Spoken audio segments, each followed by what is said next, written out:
Welcome to the Experience Strategy Podcast with Dave Norton, Joe Pine, and me, Aransas. Today, we're going to talk about a recent article from Forbes. The title is Wellness Tourism Could Top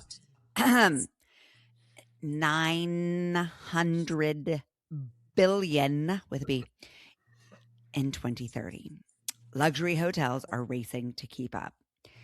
I highlight 12 luxury hotels that are leading the luxury travel shift through, and this is important for our purposes, immersive, White Lotus style wellness programming, longevity-driven design, and destination spa experiences. I mean, it's a lot of, luxury architecture porn in this article. So if that's your thing, you should definitely read this. I want to go to all of these places now.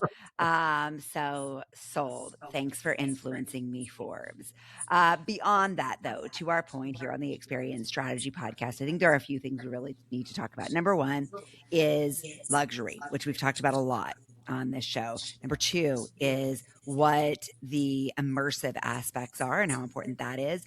Number three, the influence of the media. They talk about these being influenced by White Lotus style wellness programming. And we think about the power of media to influence behavior and change. So I think that's super interesting. We should touch on longevity driven design. And then this last one, destination spa experiences. The thing that jumped out to me most of all as I read this article was how location specific the offerings were.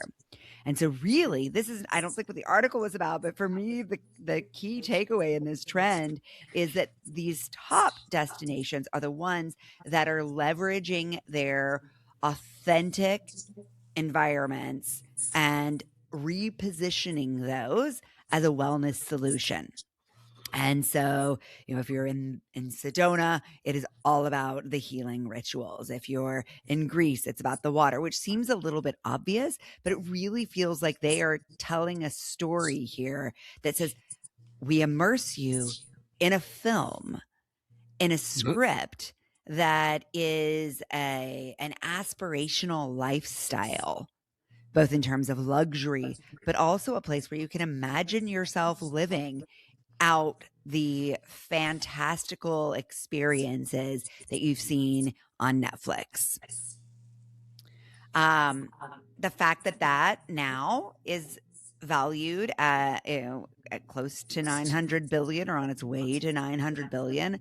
I think, again, we did a couple of weeks ago, we talked about YouTube and how it's really changing how people think about media and entertainment. And I think this is the next piece of that story. So yeah, the YouTubers are going to make some money, but who else are they going to make money for? And where are we going to spend because of the stories we are told to buy through media? Joe, I'll pass it to you. You're nodding along. Yes. Well, the one surprise when I looked through all those hotels, actually, you talk about the authenticity of the place, was the Aria Hotel in Las Vegas, which I think the place is, we will keep you so pampered you won't want to go outside in 100-degree heat in the summer. So stay here. But if it's so nice, will you really want to go down and spend your money in their casinos? I don't know. Well, I guess it's for the person who isn't the gambler, maybe, to keep them distracted. I got to be honest. I've been to the Aria Hotel. It didn't do it for me. No. Well, I also wasn't on the wellness floor, and I wasn't there recently. That's true. Because I think what they're saying too, and this is probably one of the things to note, is that a lot of these places are reimagining their services to be both more luxurious and more focused on wellness. So it's a different destination than it was when we were there. So on the last podcast, we went back in history. So I'm going to take you back in history again, right after the experience economy came out. We need a special sound effect for this guy. Right. Some daughter, right.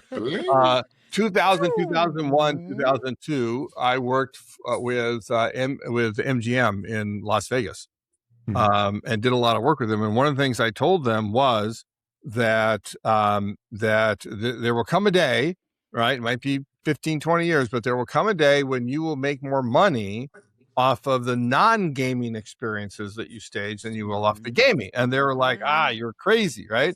And I said, and then the day after that will come where you'll make more profit, not just revenue off of them. Yeah. And that day is here. And it was actually, it was before 2010 that the line switch, they made more money off of non-experiences, right? Because of the rise of the experience economy, because it is the experience capital of the world. Today, I haven't seen this number, but I'll guarantee you they make more profit off of non-gaming experiences, the hotel too. So Aransas, to your point, they don't care if you go to the spa instead of gaming anymore. There's so much profit. There's so much in that spa that the average per minute, right, the money value of time, as we called it in the 2020 re-release of the experience economy, is measure your money value of time, and it's higher for the spa than it is for gaming, that they're getting. So, and obviously this is also part and parcel of the trend towards the transformation economy. That it's not just about the memorable experiences, the meaningful experiences, or the transporting experiences. What you're saying, Aransas, is a lot of these places, the Greek Ocean and the Moroccan was another one, the Moroccan Desert and others. Right? These are awe-inducing places. These are not just memorable and meaningful. These are transporting experiences. Yes. And within those, you can then have these transformative experiences of going through this and going on a wellness journey.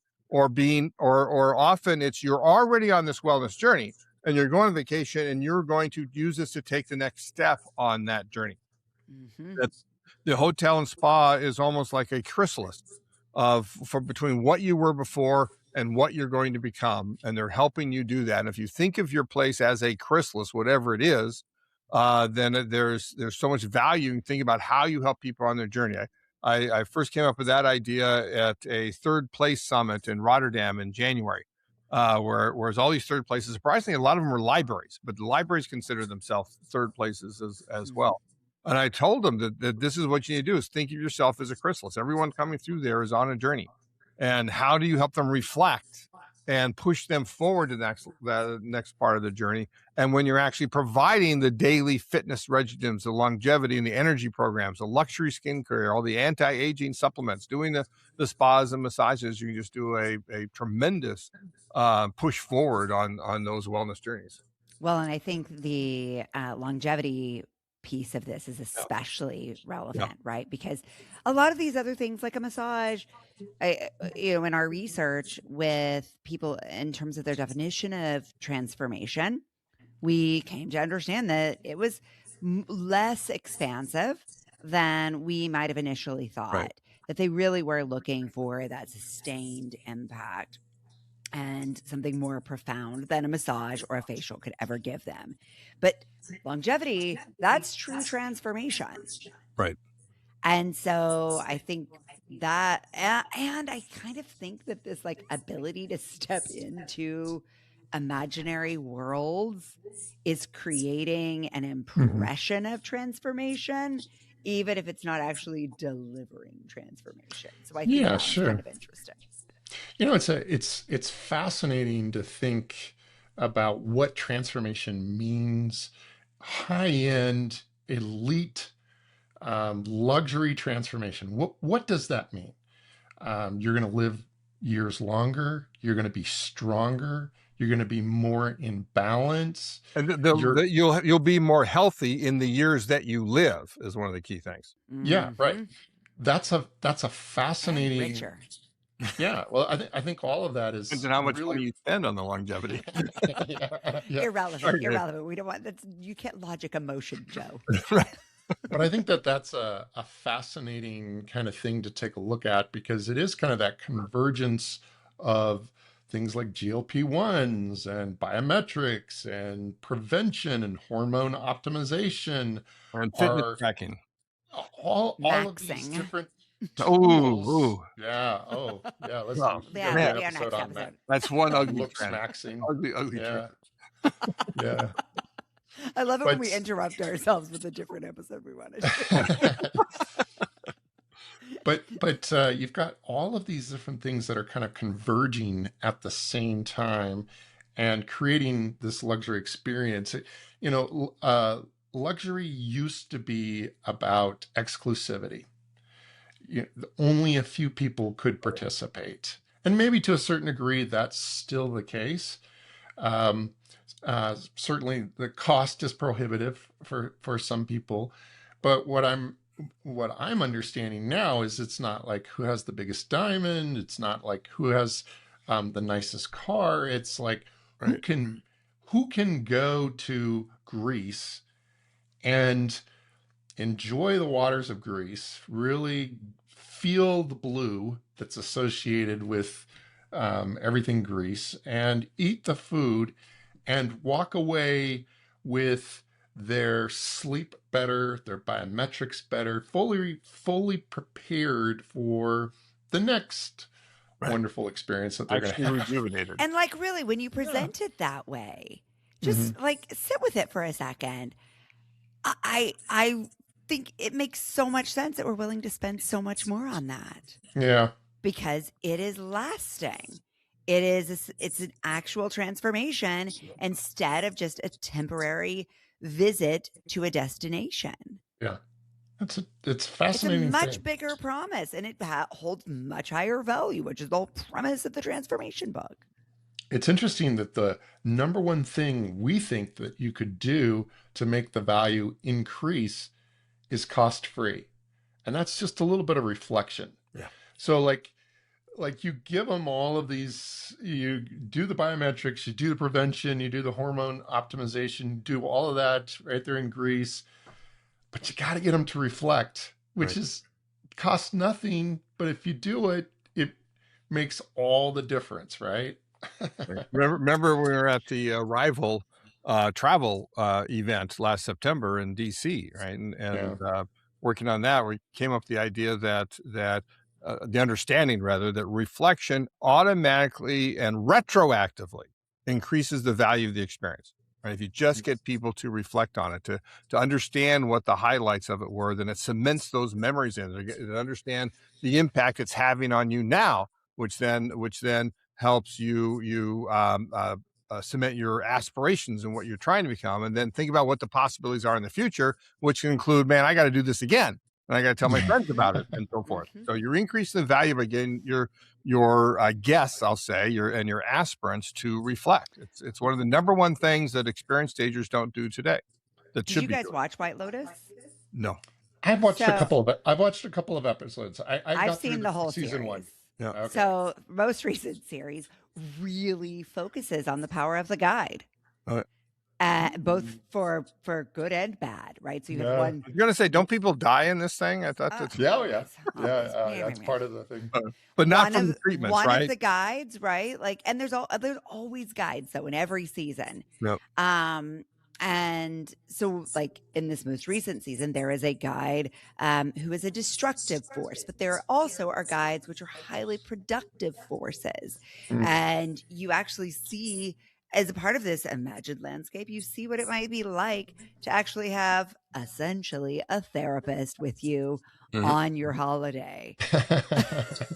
Sounds crazy. It does sound crazy. And yet it's actually sort of beautiful. And they kind of demonstrate how intimate this relationship can be in this sort of transformative setting, right? You have a character on a hero's journey, on a mission, and you have this guide there to both counter their base influences and to inspire their better choices. And sometimes that goes well and sometimes it doesn't.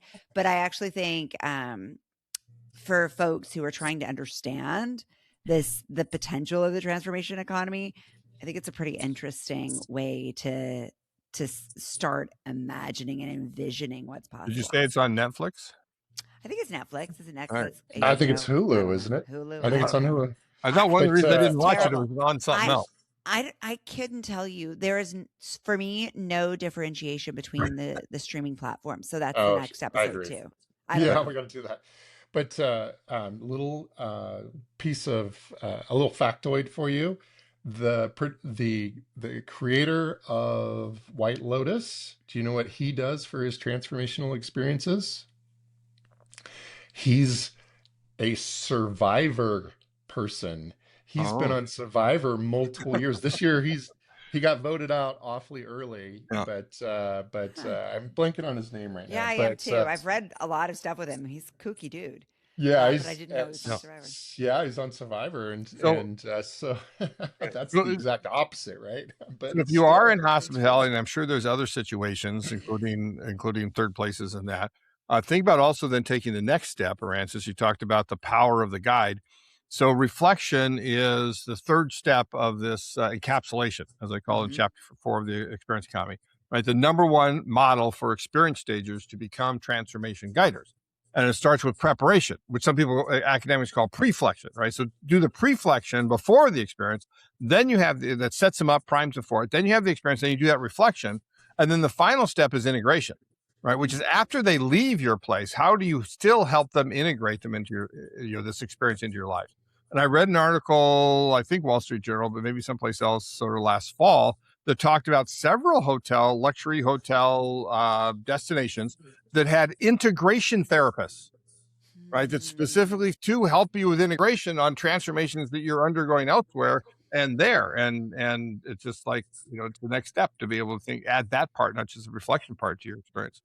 Yeah. I've heard about that a lot with like ketamine therapies and plant medicine, that people are using integration therapists for that, but I hadn't heard about it. For Othership in, I don't remember if it's in Brooklyn or Othership, yeah, totally. Yeah, and first in Toronto, right? I mentioned them in the book because that's one of the things they do as well. Is that people go on an ayahuasca thing and you come here, no drugs in here, but we can help you integrate whatever it was that you experienced out there in the desert and have it actually make a difference in your lives. Really smart. Love it. So you guys, I have updates on the personal end.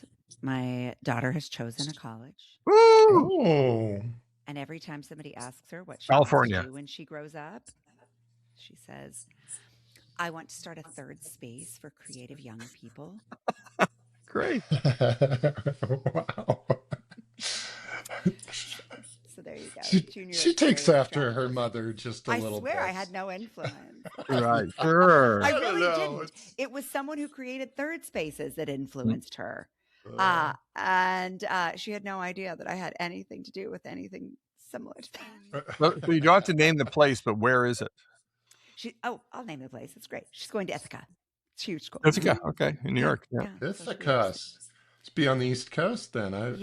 I'm really glad. She had planned to go Pacific Northwest, and before that, talking about Ireland and Scotland. So the fact that it's a 4-hour drive is a real relief. I don't know. Like, who are we with one of the members of our family missing? I'm going to need some integration therapy. Right. It's a new family identity. It absolutely will be. I guarantee you. When our oldest Becca was a senior in high school, she became really like the worst person you wanted to hang around. and my wife Julie always thought it was like her way of separating. Right, was that to create this separation because she was shy and so forth, and we told her she couldn't go more than 4.5 hours away, because we had to be able to come and get her should something happen, and it really changed her. And she actually went and she said, "I'm gonna, my words, transform into not being so shy."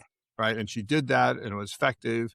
And it was wonderful, but by the end of that senior year, we were happy to see her go. It is interesting watching that progression happen. This like actual separation. It's like you can almost see it happening. She's already started packing. Oh, really? For September? Or over? Yeah. She's inventorying her wardrobe. The apple has not fallen that far from the tree. Let's be honest. I see a lot of Aransas in this story. So. Well, I'm flattered. I really like her a lot. Thanks, guys. It was really good to see you. For those of you listening, I hope you fast forwarded through that, or it was interesting to you. Okay. And if you have kids going to college, reach out, because I need a support group. Start a support. If there's a topic you haven't heard us talk about that you wish we would talk about, tell us. Because we're really interested in talking about what you're interested in. So find us over on Substack. I think by now, hopefully you know where to find us. The Experience Strategy Substack is the easiest way to connect with all three of us. Reach out there. Let us know what you're reading. And then we'll talk about it. And then we can all talk about it next time.